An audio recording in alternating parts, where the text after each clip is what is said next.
Hi Gemini, mid-April 2026. Ito na po ang inyong reading. Mid-month na tayo. Kuha tayo ng ilang guidance, advice, messages para sa inyo. Gemini energy, kamusta kayo? Ano kailangan marinig ng mga taong ito? Ano po ang kanilang aasahan ngayong mid-April?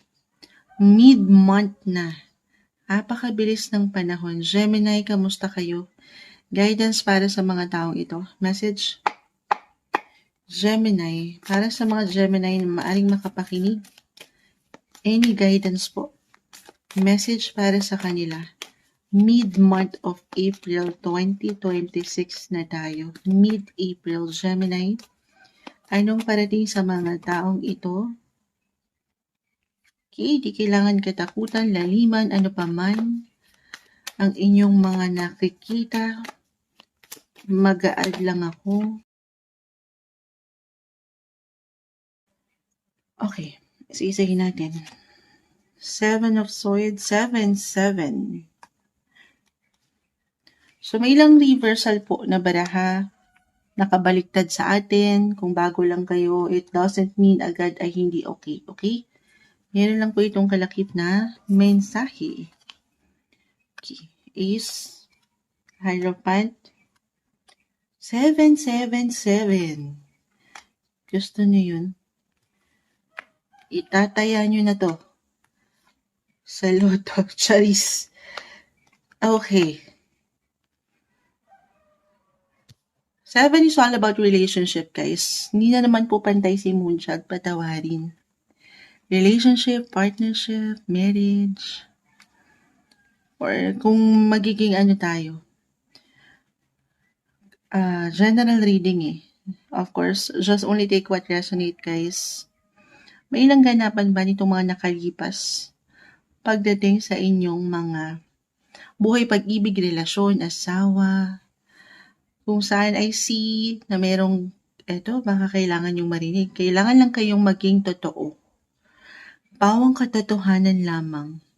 O ito pwedeng umangat pa lang. For some of you, marahil kaya maybe I feel na kailangan nating maiparating. Meron bang na-reveal na? Or merong marireveal? It could be positive or negative, guys. But at the end of the day, I see na merong recovery, may healing. The 10 of Swords, alam ko may hugot ata ito.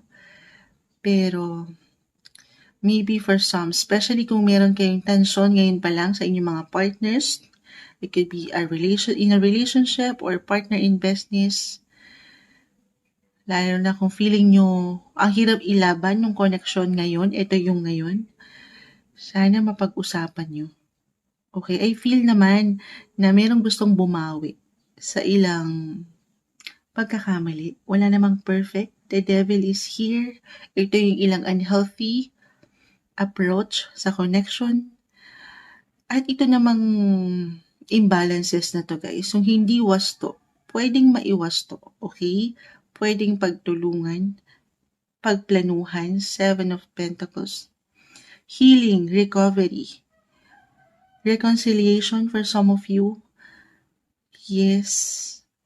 Ayan. So, hindi din naman siya overnight success, ha? For some na mag-resonate po ang mensahe na to, for couples in a relationship na nagkaroon ng tensyon sa relasyon, itong mga nakalipas, especially kung meron ng umangat na katotohanan na hindi masyadong naging madali. Parang merong gustong bumawi. Maaaring merong magbalik po. Okay? To reconcile, to connect, communicate, kahit over the net ito. Ganon yung energy na bumagsak agad. Pero for some of you, no matter what your relationship status na ha, single ka pa man, o nasa isang relasyon, Gemini, I see na may patuloy na pagiging bestie pa rin, productive. Para saan? Trabaho ang umaangat or sa ilang connections nyo. Pera. Right now, astrologically guys, nag-highlight po ang inyong mga 11th house. 11th house. This is about your dreams, your wishes. Yes. Yung ilang goals nyo sa relasyon ba yan? Since ito yung pinaka nagbigay diin? Or pagdating sa negosyo, partner? Or si 11th house po, connected yan sa ilang connections na aking na-mention sa inyong paligid. If ever, sa inyong friendship, circle of friends, if sakali kung meron din kayong matatawag na groups, community, organization, the Hierophant ay narito. Ace of Pentacles. Ito kusang umangat sa inyo, yung opportunity na makisali or maka-join kayo, makapag-participate kayo sa mga ganitong okasyon. Or meron ba kayo isi-celebrate kasamang ilang kaibigan, could be teammates, workmates, or mga kaibigan mo na matatawag your network. Okay? Para sa ilan medyo maninimbang kasi ang daming nasa isipan nyo eh. Relasyon, pera, trabaho, pamilya. Eto na yun si The Devil. May ilang imbalances. Pero for some of you, maring andito rin talaga yung focus. Kumbaga, or maybe ito yung pinaka-advice guys, divert your energy, Gemini, sa mas merong purpose. Kasi si 11th house connected po yan again sa mga groups, community, organization na kung saan tumutulong or nag-iiwan ng support din sa ibang tao. Diyan po pumapasok yung pagiging, ito pwedeng kusang umaangat na ngayon pa lang for some of you, Gemini, yung inyong mga pusong mamon, yung inyong pagiging humanitarian or makatao, the Hierophant, yung pagiging conservative, traditional. So may ilang ganap dyan na parang dito nyo kusang loob ipapaangat yung enerhiya, lalo pa kung hindi nagre-reciprocate sa relasyon ngayon ang inyong mga enerhiya. So maybe a message, divert your energy kung saan mapupunan ng purpose ang inyong mga puso. Okay, ganun yung energy. Alam ko may hugot ata yun. Pero surround yourself sa mga tao na alam nyo may saya, totoo, or magiging masaya kayo, deserve nyo yan. Okay, lalo pa kung meron kayong pinagdadaanan, take some time off your busy schedule to relax naman, to have fun, enjoy, connect, communicate, maaaring makatulong, okay, along with your other cards, especially kung meron kayong pinagdadaanan na imbalances or relapses, na iba-iba tayo sa salitang healing na aking na-mention. Magkakaiba ang bawat isa sa part na yan, guys, sa proseso na yan. So, hindi nyo rin naman kailangan madaliin. Just because sabi ko, parang merong magre-reconcile, may babalik, merong babawi, ay agad-agad na papaangatin yung opportunity. So, take it easy, iba-iba dyan, ha. Kayo pa rin ang higit na makapagpapasya, do some reflection, review your situation. Ganon yung enerhiya, guys. Okay. So, medyo seryoso yung nakukuha natin sa ilang barahan nyo, kaya na-share ko astrologically. Deserve nyo, have fun, enjoy. Ayan. Paangatin nyo yung opportunity na yun para sa inyong sarili. Deserve nyo maging masaya. Lalo kung ang pinaglalaban nyo sa ilang sektor ng buhay, especially relationship, ay hindi kayo maiwanan or maibalik yung same energy na kaya nyong iwan na pagprotekta. Okay, kalma. Focus kayo sa mas merong saya again. Okay. Other messages. So, reversal ha. Yung messages natin pwede itong para sa mga tao, sa inyong paligid, or sa inyo mismo. Gemini. Andito yung power of voice nyo. The Seven of Swords, sabi ko nga, maring merong ma-reveal, mapaangat na boses as a Gemini. Natural to sa inyo, yung inyong mga communication skills. Meron kayo niyan. Your voice is your superpower, Gemini. The devil is here, the moon. Ito lang tayo, may ilang imbalances. Baka kasi hindi naman tayo perfect. Sabi ko nga, walang perfect. Reversal tayo kasi, ma-share ko lang. Kasi baka kailangan marinig ng ilan na kalmahan. Okay? Sabi nga nila. Ano sabi nila? Medyo English to baka hindi ko mapanindigan.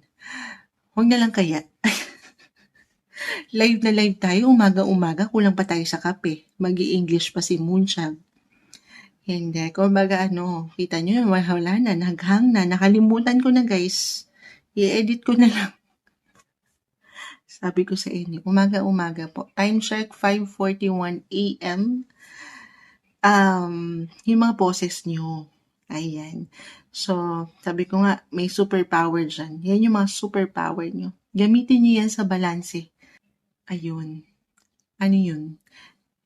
Yung kasabihan na the tongue. Ayan, the tongue has no bones. Sabi nga nila. Pero it is powerful enough daw to break a heart. Tama ba? Yung English ni Muncher. Tama. Hindi ko yun sinerch ha. Kumbaga, this is something na sabi ko nga makapangyarihan ng inyong mga boses. Dalawa lang yan. It's either makakapag-encourage kayo or makakasakit kayo, guys. So, reversal tayo ha. Minsan, hindi natin intensyon ng makasakit. Kahit hindi natin intensyon yung makasakit, pero baka hindi natin masyadong napapakiramdaman or nakikita yung buong larawan, ay meron na pala tayong nasasaktan. Okay, so kakalmahan, take it easy. Again, reversal tayo. Maaaring kailangan ko lang ma-share sa inyo yan. The devil kasi is here. Ito yung unhealthy approach natin sa situation. Kahit over the net lang po. Okay? Kalmahan. Think before you click. Think before you post anything online right now. Ganon yung enerhiya, kahit over the net yung connection. Hindi magiging okay ang mga sitwasyon, dalawa nga lang, lalo kung magpapadalos-dalos kayo. So, mga bagay, bago nyo simulan, bigyan ng aksyon, desisyon, pag-aaralan. Okay. Ayun ang umaangat, guys. Alam ko may hugot pa.